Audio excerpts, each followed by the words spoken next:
ವೀಕ್ಷಕರೇ, ನಮ್ಮ ಚಳ್ಳಕೆರೆ ಟಿವಿಗೆ ಸ್ವಾಗತ. ಇಂದಿನ ಪ್ರಮುಖ ಸುದ್ದಿ.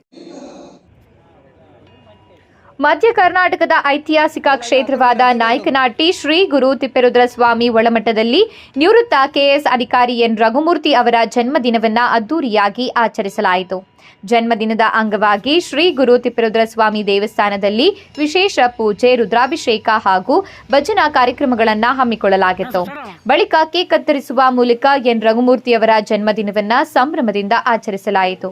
ಈ ಸಂದರ್ಭದಲ್ಲಿ ಹೋಬಳಿಯ ಮುಖಂಡ ಪಾಟೀಲ್ ಜಿಎಂ ತಿಪ್ಪೇಸ್ವಾಮಿ, ಎತ್ತಿನಹಟ್ಟಿ ಗೌಡ್ರು, ನಲಗೇತನಹಟ್ಟಿ ಗ್ರಾಮದ ಮುಖಂಡ ನಲ್ಲನ ದೊಡ್ಡಬೋರಯ್ಯ, ಉಪ್ಪರಟ್ಟಿ ಜಯಣ್ಣ, ಜಾಗನೂರಹಟ್ಟಿ ಜಿ ತಿಪ್ಪೇಸ್ವಾಮಿ, ಕುಮಾರ್, ಚನ್ನಕೇಶವಯ್ಯ, ದೊಡ್ಡಬೋರಯ್ಯ, ಎಸ್ಕೆ ಸುರೇಶ್, ದೊಡ್ಡಬೋರಯ್ಯ, ಗೌಡ್ರು ಬೋರಯ್ಯ ಸೇರಿದಂತೆ ಹಲವರು ಉಪಸ್ಥಿತರಿದ್ದರು.